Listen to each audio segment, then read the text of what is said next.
Assalamualaikum warahmatullahi wabarakatuh. Puji syukur kami panjatkan kehadirat Allah Subhanahu wa Ta'ala karena masih memberikan kami kesempatan untuk melakukan presentasi dalam keadaan sehat walafiat.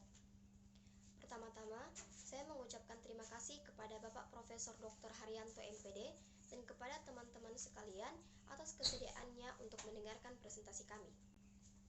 Perkenalkan, nama saya Akilari Hadatul Ais dari kelompok 8 ingin memaparkan materi tentang sistem pendidikan nasional.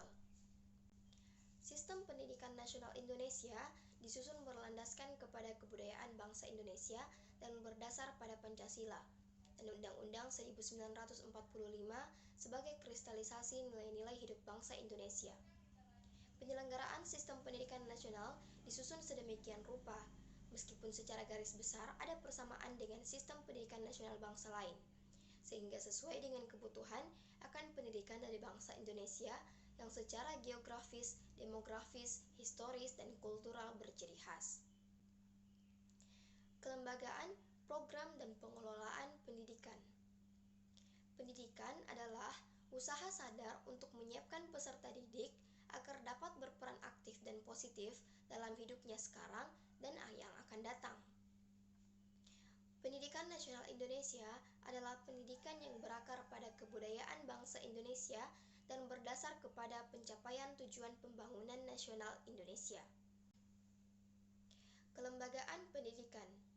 Pendidikan nasional dilaksanakan melalui lembaga-lembaga pendidikan baik dalam bentuk sekolah maupun dalam bentuk kelompok belajar. Berdasarkan Undang-Undang Republik Indonesia Nomor 2 Tahun 1989 tentang Sistem Pendidikan Nasional, kelembagaan pendidikan dapat dilihat dari segi jalur pendidikan dan program serta pengelolaan pendidikan. Pertama, jalur pendidikan. Penyelenggaraan Sisdiknas dilaksanakan melalui dua jalur, yaitu jalur pendidikan sekolah dan jalur pendidikan luar sekolah yang sering disingkat dengan PLS. Jalur pendidikan sekolah. Jalur pendidikan sekolah merupakan pendidikan yang diselenggarakan di sekolah melalui kegiatan belajar mengajar secara berjenjang dan bersinambungan. Sifatnya formal, diatur berdasarkan ketentuan-ketentuan pemerintah dan mempunyai keseragaman pola yang bersifat nasional. Jalur pendidikan luar sekolah. Jalur pendidikan luar sekolah atau PLS merupakan pendidikan yang bersifat kemasyarakatan yang diselenggarakan di luar sekolah melalui kegiatan belajar mengajar yang tidak berjenjang dan tidak bersinambungan seperti kepramukaan, berbagai kursus, dan lain-lain. Pendidikan luar sekolah sifatnya tidak formal dalam arti tidak ada keseragaman pola yang bersifat nasional. Modelnya sangat beragam. Dalam hubungan ini, pendidikan keluarga merupakan bagian dari jalur pendidikan luar sekolah yang diselenggarakan dalam keluarga yang fungsi utamanya menanamkan keyakinan agama, nilai budaya dan moral, serta keterampilan praktis. Selanjutnya, jenjang pendidikan. Jenjang pendidikan adalah suatu tahap dalam pendidikan berkelanjutan yang ditetapkan berdasarkan tingkat perkembangan peserta didik serta keluasan dan kedalaman bahan pengajaran Undang-Undang Republik Indonesia Nomor 2 Tahun 1989 Bab 1 Pasal 1 Ayat 5. Jalur pendidikan sekolah dilaksanakan secara berjenjang yang terdiri atas jenjang pendidikan dasar, pendidikan menengah, dan pendidikan tinggi. Pertama, jenjang pendidikan dasar. Pendidikan dasar diselenggarakan untuk memberikan bekal dasar yang diperlukan untuk hidup dalam masyarakat berupa pengembangan sikap, pengetahuan, dan keterampilan dasar.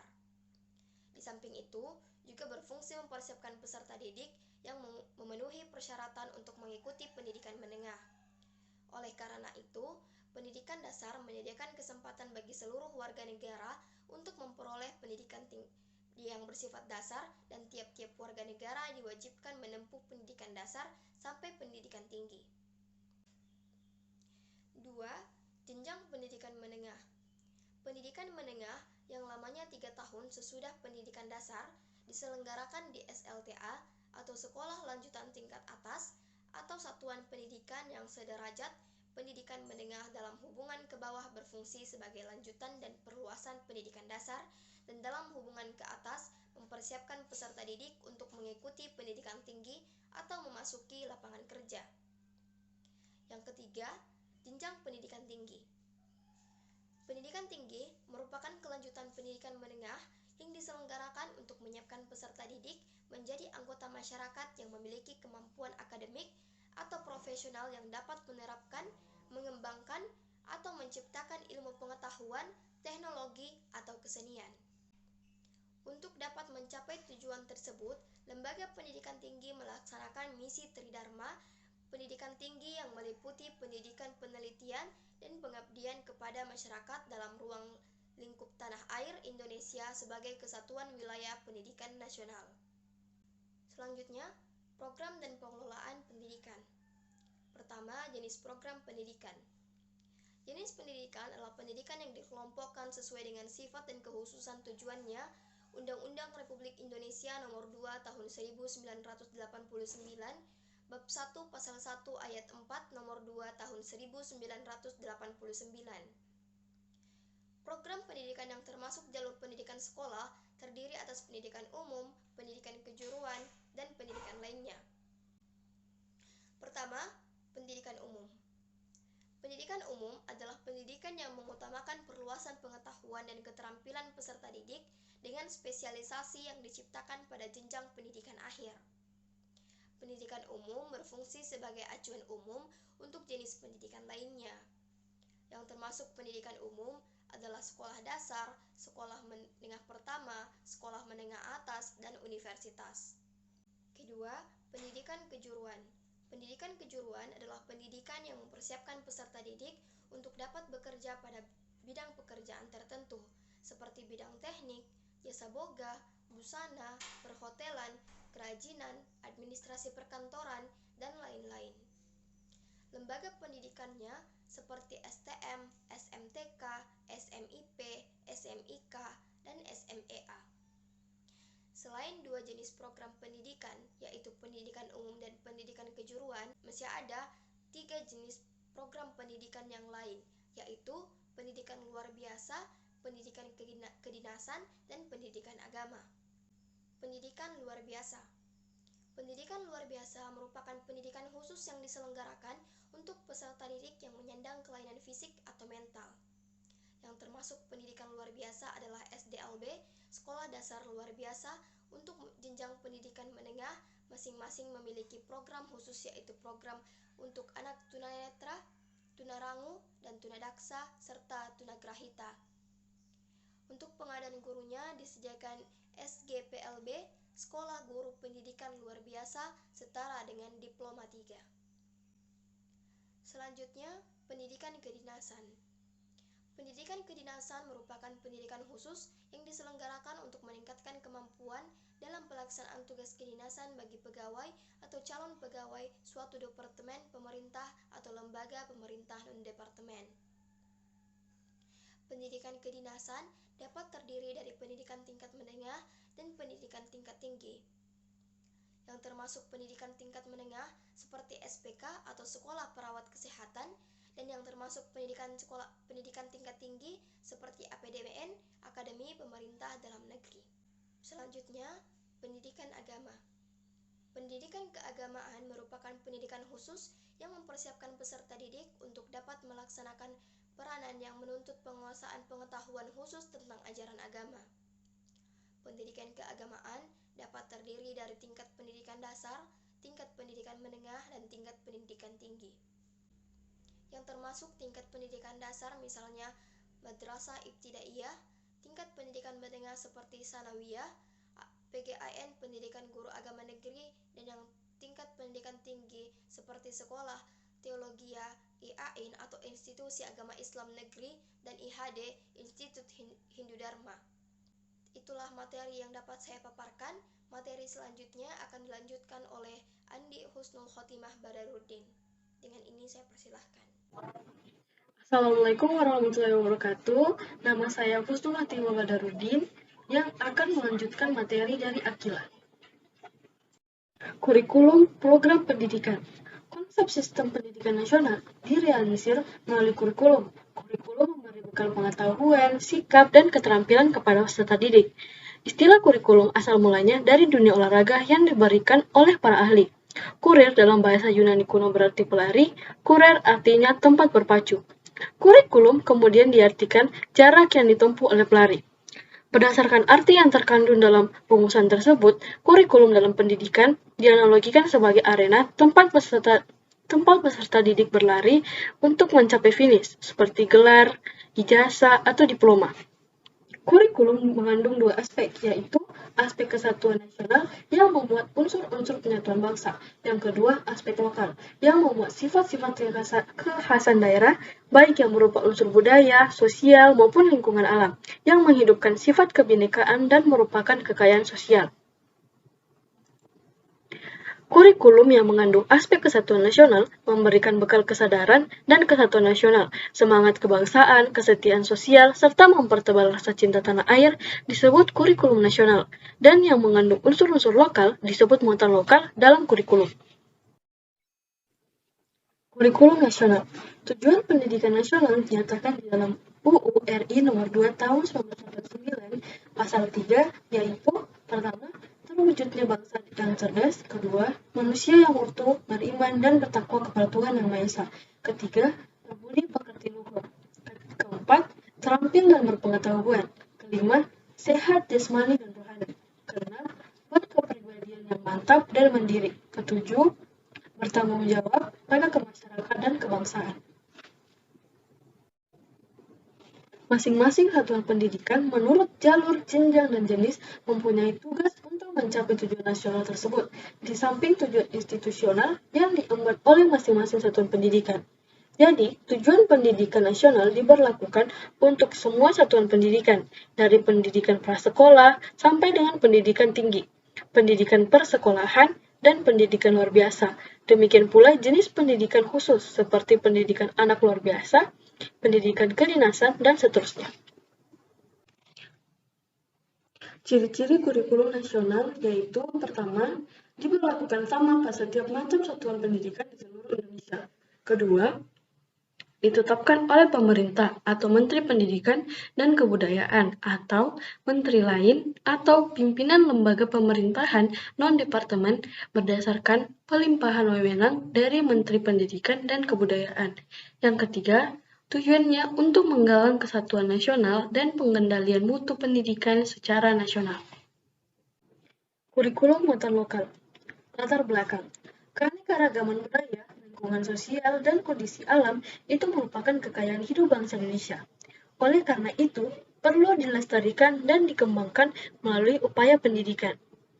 Kesungguhan pemerintah merealisasikan pemikiran mengenai muatan lokal yang dimulai pada sekolah dasar, diwujudkan dalam Keputusan Menteri Pendidikan dan Kebudayaan RI nomor 412/U/1987 tanggal 11 Juli tahun 1987 tentang penerapan muatan lokal sekolah dasar. Kemudian disusul dengan penjabaran pelaksanaannya dalam Keputusan Direktur Jenderal Pendidikan Dasar dan Menengah nomor 170/C/Kip/M/87 tanggal 7 Oktober tahun 1987. Pengertian muatan lokal. Dalam lampiran Keputusan Menteri Pendidikan dan Kebudayaan tersebut dijelaskan bahwa yang dimaksud dengan muatan lokal adalah program pendidikan yang isi dan media penyampaiannya dikaitkan dengan lingkungan alam, lingkungan sosial, dan lingkungan budaya, serta kebutuhan daerah. Yang dimaksud dengan isi dalam penjelasan tersebut adalah materi penjelasan yang dipilih dari lingkungan dan dijadikan program untuk dipelajari oleh murid di bawah bimbingan guru guna mencapai tujuan muatan lokal. Dan yang dimaksud dengan media penyampaian ialah metode dan berbagai alat bantu pembelajaran yang digunakan dalam menyajikan isi muatan lokal. Jadi, isi program dan media penyampaian muatan lokal diambil dari dan menggunakan sumber lingkungan yang dekat dengan kehidupan peserta didik. Tujuan dilaksanakannya muatan lokal dalam kurikulum SD dapat dilihat dari segi kepentingan nasional dan kepentingan peserta didik. Dalam sudut kepentingan peserta didik, muatan lokal dapat, pertama, meningkatkan pemahaman peserta didik terhadap lingkungannya, seperti lingkungan alam, sosial, dan budaya. Kedua, mengakrabkan pemahaman peserta didik terhadap lingkungannya, sehingga mereka tidak asing dengan lingkungannya. Ketiga, menerapkan pengetahuan dan keterampilan yang dipelajari untuk memecahkan masalah yang ditemukan di lingkungan sekitarnya.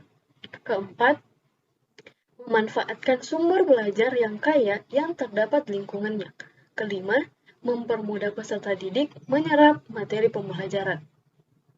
Dalam hubungannya dengan kepentingan nasional, muatan lokal dapat melestarikan dan mengembangkan kebudayaan yang khas daerah dan mengubah nilai dan sikap masyarakat terhadap lingkungan ke arah yang positif.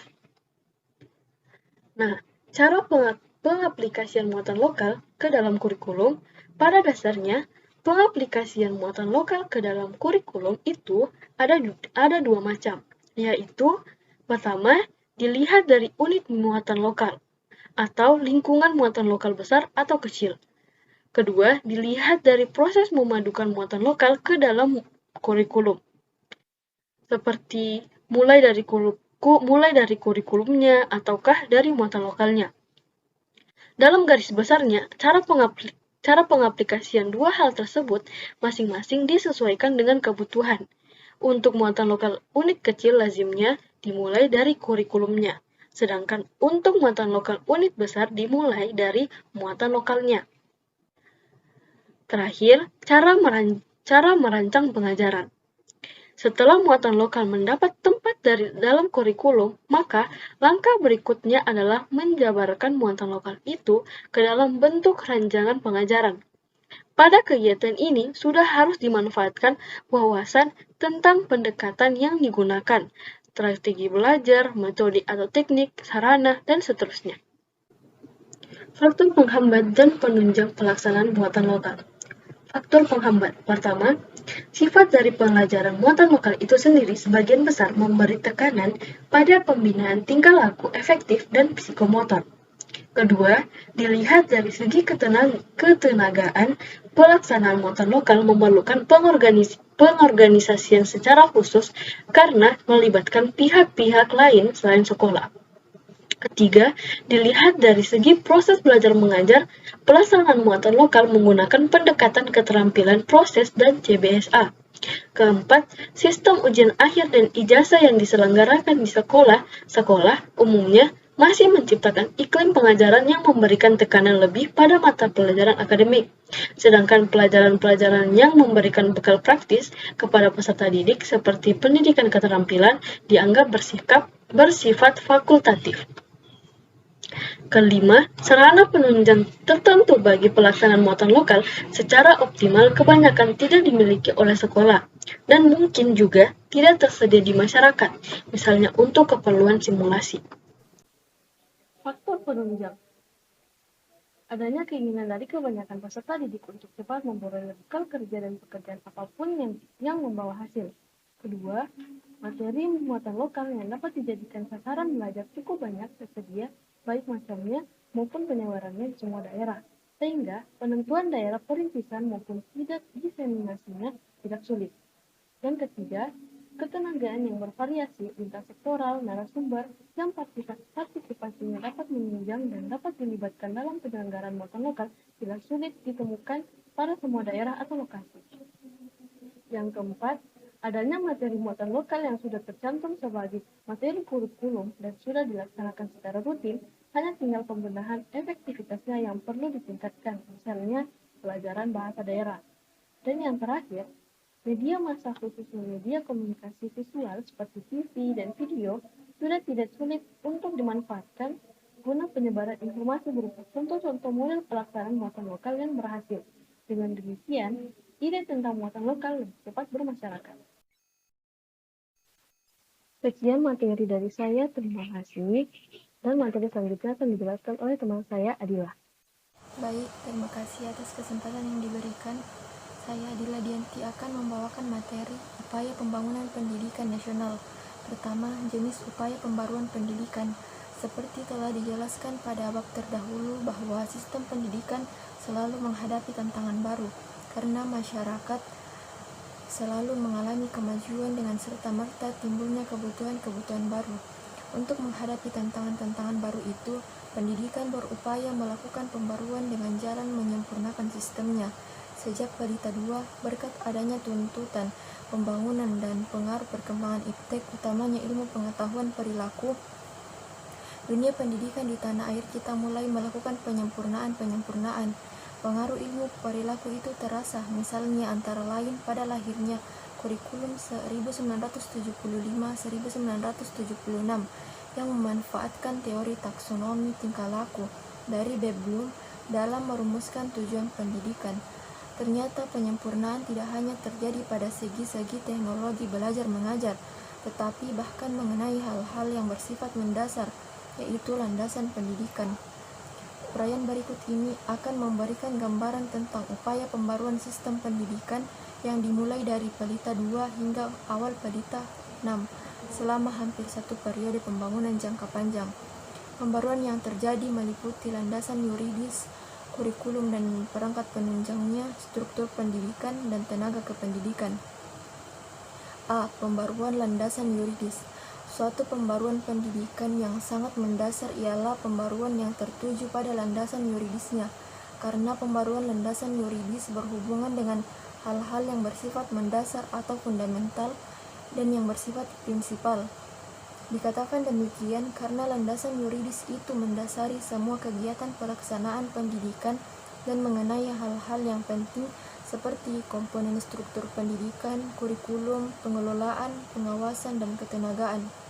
Sejak kemerdekaan sampai menjelang memasuki PJPT 2, pembaruan landasan sistem pendidikan yang cukup penting baru terjadi, tepatnya di dalam Pelita 5, yaitu dengan lahirnya Undang-Undang Republik Indonesia Nomor 2 Tahun 1989 tentang Sistem Pendidikan Nasional. Landasan yuridis ini dilengkapi dengan sejumlah peraturan pemerintah. B. Pembaruan kurikulum. Ada dua faktor pengendali yang menentukan arah pembaruan kurikulum, yaitu yang sifatnya mempertahankan dan yang mengubah. Termasuk yang pertama ialah landasan filosofis, yaitu falsafah bangsa Indonesia, yaitu Pancasila dan Undang-Undang Dasar 1945, dan landasan historis mencakup unsur-unsur yang dari dahulu hingga sekarang menguasai hajat hidup orang banyak. Sedangkan faktor pengendali yang kedua, yaitu yang bersifat mengubah, ialah landasan sosial berupa kekuatan-kekuatan sosial di masyarakat, dan landasan psikologis, yaitu cara peserta di dalam belajar. Pembaruan kurikulum dapat dilihat dari segi orientasinya, strategi, isi atau program, dan metodenya. Kurikulum 1975-1976 lahir sebagai penyempurnaan dari kurikulum 1968 yang belum jelas orientasinya, menjadi terorientasi kepada hasil. Sebenarnya dengan adanya orientasi baru ini sudah merupakan suatu langkah maju, sebab dengan berorientasi kepada hasil, perumusan tujuan pendidikan yang jelas dan benar menjadi hal yang diperhatikan di dalam proses pendidikan. Tetapi pengalaman selama hampir 10 tahun menunjukkan bahwa hasil pendidikan ternyata tidak seperti yang diharapkan. Untuk memperbaiki keadaan seperti itu, dilakukan upaya pembaruan kurikulum dan sebagai hasilnya lahirlah kurikulum 1984. Kurikulum ini membenahi kurikulum 1975-1976 dengan menyempurnakan orientasinya kepada pemrosesan pendidikan, di samping masih memperhitungkan orientasi kepada hasil yang digunakan kurikulum 1975-1976. Terlepas dari segenap kekurangannya, kurikulum 1984 memberikan arah baru pada pelaksanaan pendidikan. Kelebihan yang dimiliki kurikulum 1984 dan yang dipandang sebagai pengembangan dari kurikulum 1975-1976 antara lain adalah: pertama, bersifat komprehensif, yang tampak dalam hal pelaksanaan dan ekstrakurikuler yang sudah lebih diberikan di samping yang kurikuler. Ini berarti meningkatkan hubungan antara sekolah, masyarakat, dan orang tua, juga meningkatkan penggarapan tingkah laku afektif dan psikomotor di samping kognitif yang sudah lama terbengkalai. 2. Adanya strategi desentralisasi di samping yang sentralisasi, yang tampak pada adanya muatan lokal di samping kurikulum nasional dan muatan lokal. Ini merupakan antisipasi masa depan, di mana kecenderungan pola pendidikan di masa depan mengarah kepada desentralisasi, karena pembangunan daerah merupakan basis pembangunan nasional. 3. Disediakannya program yang bervariasi. Program ini memberikan peluang pembekalan bagi peserta didik yang ingin melanjutkan belajar ke pendidikan tinggi dan yang ingin segera ke lapangan kerja dengan berbagai variasinya. 4.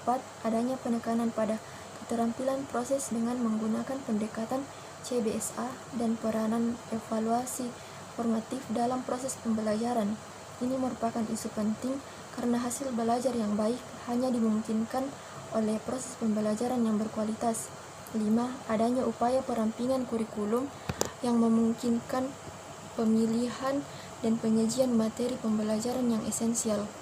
Kecenderungan-kecenderungan tersebut juga senada dengan kurikulum pendidikan tinggi yang dikenal kurikulum 1992 yang antara lain menekankan perlunya dirumuskan topik-topik inti dalam menyusun materi kurikulum. Saat ini kita sedang menunggu kehadiran kurikulum 1994 yang tentunya mengandung peluang yang lebih besar dan lebih baik untuk mempersiapkan warga negara sebagai sumber daya manusia bagi pembangunan di masa depan. Peluang-peluang itu antara lain adanya perluasan kesempatan untuk mengikuti pendidikan bagi rakyat banyak, adanya penanaman dasar atau basic education yang lebih baik pada seluruh warga negara untuk terjun ke lapangan kerja di masyarakat dan untuk lanjut belajar ke pendidikan tinggi. Adanya seleksi bertahap yang lebih terarah untuk memasuki pendidikan tinggi. C. Pembaruan pola masa studi. Pembaruan pola masa studi termasuk pendidikan yang meliputi pembaruan jenjang dan jenis pendidikan serta lama waktu belajar pada suatu satuan pendidikan. Perubahan pola masa studi sebagai suatu pertanda adanya pembaruan pendidikan berupa penambahan ataupun pengurangan masa studi. Perubahan pola tersebut dilakukan untuk tujuan dan alasan-alasan tertentu, misalnya untuk mempersiapkan tenaga guru SD yang dahulunya dianggap cukup tamatan SPG, sekarang untuk menjadi guru SD harus berpendidikan diploma 2. Tujuannya ialah untuk mendapatkan tenaga yang lebih kompeten. Sehubungan dengan upaya peningkatan kualitas dan penyiapan tenaga yang lebih baik, pemerintah dengan melalui Undang-Undang Republik Indonesia Nomor 2 Tahun 1989 telah mengubah pendidikan dasar 6 tahun menjadi 9 tahun. Peraturan Pemerintah Republik Indonesia Nomor 28 Tahun 1990 tentang Pendidikan Dasar Bab 1 Pasal 1 Ayat 1. Menurut peraturan pemerintah tersebut, pendidikan dasar yang dimaksud meliputi sekolah dasar 6 tahun dan 3 tahun sekolah lanjutan tingkat pertama.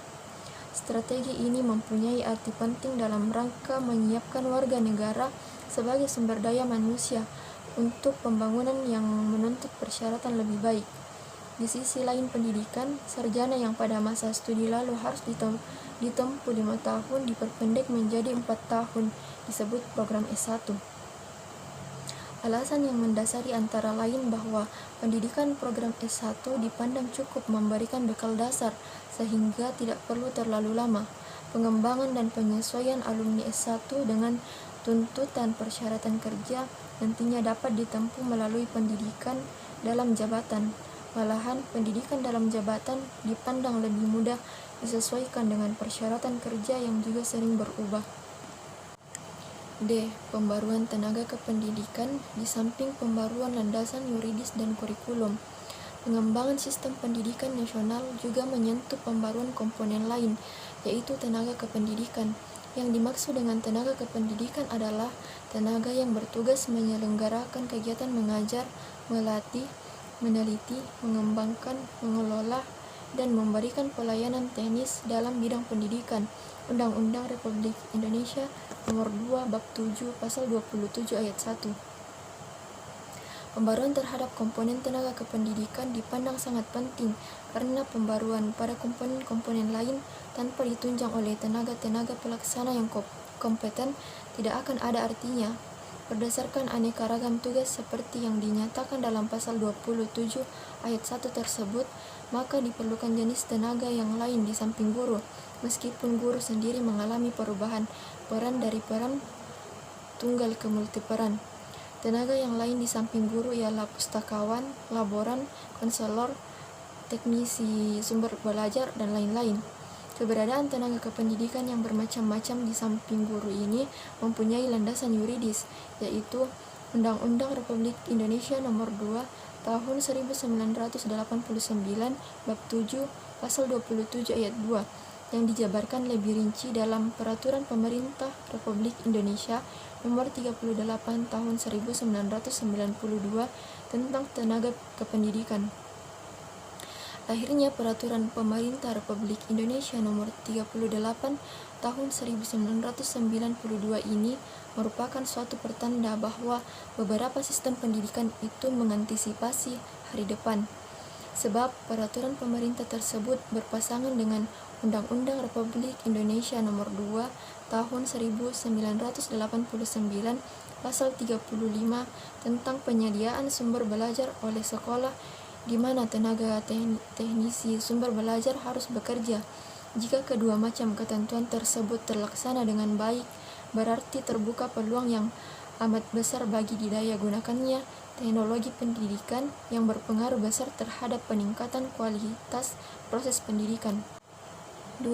Dasar dan aspek legal pembangunan pendidikan nasional.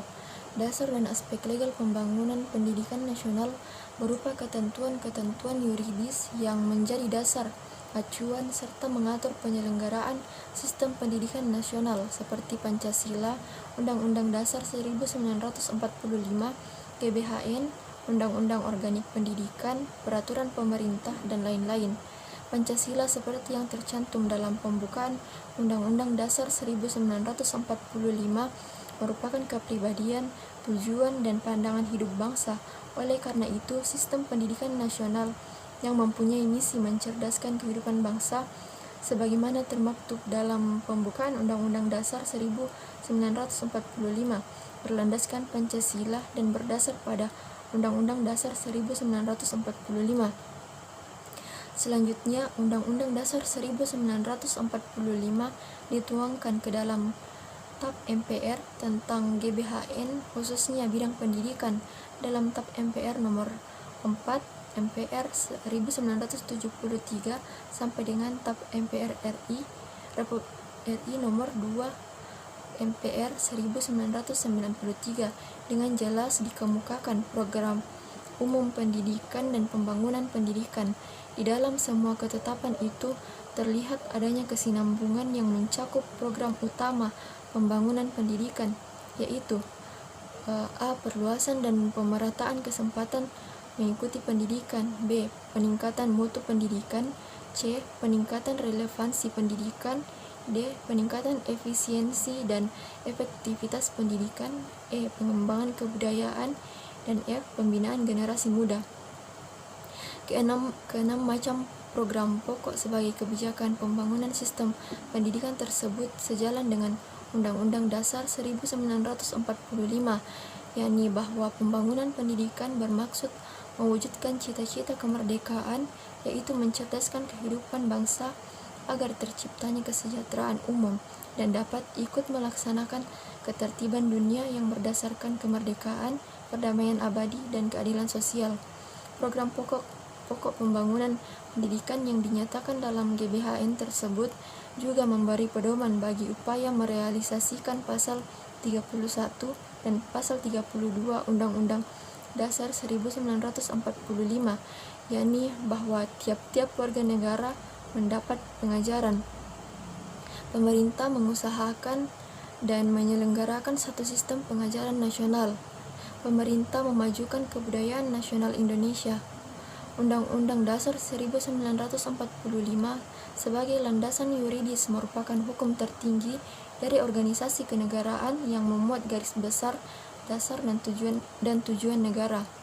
Sifatnya lestari dalam arti menjadi petunjuk untuk hidup bangsa dalam jangka waktu relatif panjang dan bahkan jika memungkinkan selama negara berdiri.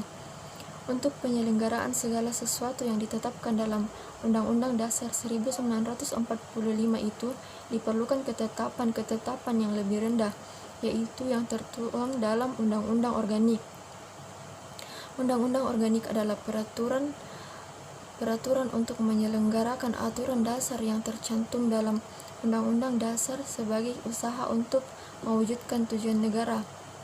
Dalam bidang pendidikan, Undang-Undang Organik Pendidikan yang pertama ialah Undang-Undang Nomor 12 Tahun 1954, Undang-Undang Nomor 4 Tahun 1950 tentang pendidikan dan pengajaran di sekolah, dan Undang-Undang Nomor 22 Tahun 1961 tentang perguruan tinggi.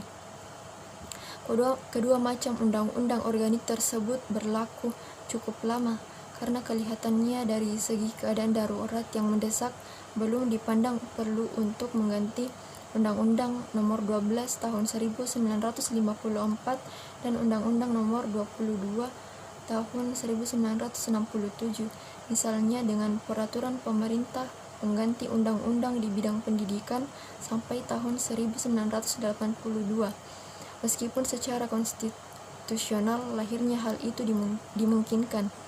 Untuk menyempurnakan kedua undang-undang organik tersebut, dibentuklah Komisi Persiapan Undang-Undang Organik Pembaruan Pendidikan Nasional atau KPPN. Berdasarkan SK Menteri Pendidikan dan Kebudayaan tanggal 25 Agustus 1978 nomor 0283 P 1978 yang bertugas merumuskan konsep pendidikan nasional yang bersifat semesta, menyeluruh, dan terpadu sebagai bahan untuk penyusunan undang-undang organik yang baru di bidang pendidikan. Laporan KPPN terwujud pada tanggal 31 Maret 1980.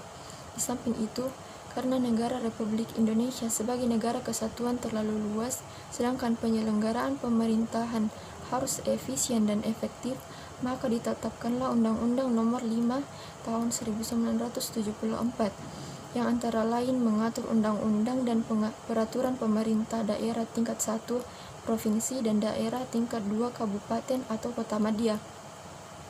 Undang-undang ini dipandang sejalan dengan tuntutan pembangunan, yaitu bahwa pemerataan pembangunan menuntut semakin dekatnya pembangunan itu dengan kebutuhan masyarakat, karena apa yang disebut perencanaan pembangunan dari bawah harus semakin mendapat perhatian dalam rangka pembangunan nasional. Sehubungan dengan itu, Undang-Undang Nomor 5 Tahun 1974 itu dalam pelaksanaannya juga termasuk mengatur penyelenggaraan pendidikan sekolah dasar sebagai konkretisasi pelaksanaan peraturan pemerintah nomor 65 tahun 1951 yang isinya memberikan sebagian kewenangan kepada daerah untuk menyelenggarakan pendidikan dasar.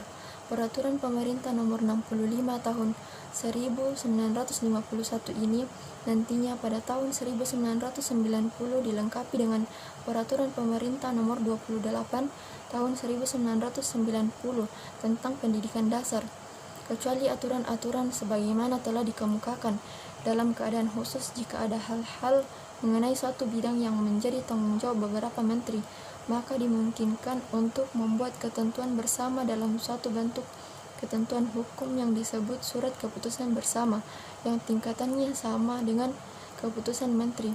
Sebagai contoh misalnya SKB Menteri Pendidikan dan Kebudayaan, Menteri Dalam Negeri, dan Menteri Keuangan tentang penyediaan dan pengaturan dana subsidi bantuan penyelenggaraan pendidikan sekolah dasar yang dikeluarkan sejak dihapuskannya SPP Sekolah Dasar Negeri. Untuk menyongsong laju pembangunan nasional, maka upaya penyempurnaan undang-undang organik bidang pendidikan dilakukan terus, dan sebagai hasilnya lahirlah Undang-Undang Republik Indonesia Nomor 2 Tahun 1989 tentang Sistem Pendidikan Nasional. Undang-undang tersebut sampai saat ini sudah berhasil dilengkapi dengan sejumlah peraturan pemerintah sebagai penjabaran pasal-pasal tertentu dari Undang-Undang Republik Indonesia Nomor 2 Tahun 1989 tersebut. Peraturan pemerintah dimaksud yaitu: pertama, Peraturan Pemerintah Nomor 27 Tahun 1990 tentang Pendidikan Prasekolah. Kedua, Peraturan Pemerintah Nomor 28 Tahun 1990 tentang Pendidikan Dasar. Ketiga, Peraturan Pemerintah Nomor 29 Tahun 1990 tentang Pendidikan Menengah. Keempat, Peraturan Pemerintah Nomor 30 Tahun 1990 tentang Pendidikan Tinggi. Kelima, Peraturan Pemerintah Nomor 73 Tahun 1991 tentang Pendidikan Luar Sekolah. 6. Peraturan Pemerintah Nomor 38 Tahun 1992 tentang Tenaga Kependidikan. 7. Peraturan Pemerintah Nomor 39 Tahun 1992 tentang Peran Serta Masyarakat dalam Pendidikan Nasional. Pendidikan nasional Indonesia memiliki ciri khas, sehingga berbeda dengan sistem pendidikan nasional bangsa lain. Kekhasan ciri sistem pendidikan nasional Indonesia tersebut tampak pada landasan, dasar penyelenggaraan, dan perkembangannya. Landasan dan dasarnya menjiwai sistem pendidikan, sedangkan pola penyelenggaraannya dan perkembangannya memberikan warna atau coraknya. Penyelenggaraannya terwujud pada jalur, jenjang, dan jenis pendidikan. Karena pendidikan berfungsi menyiapkan sumber daya manusia untuk pembangunan, sedangkan pembangunan sendiri mengalami perkembangan, maka sistem pendidikan nasional juga selalu dikembangkan. Pengembangan sistem pendidikan nasional mesti berdasar kepada aspek legal. Sekian materi dari saya kembalikan kepada moderator. Itulah tadi pemaparan materi yang dapat disampaikan oleh kelompok kami. Apabila ada kekurangan mohon dimaafkan. Sekian dan terima kasih. Wassalamualaikum warahmatullahi wabarakatuh.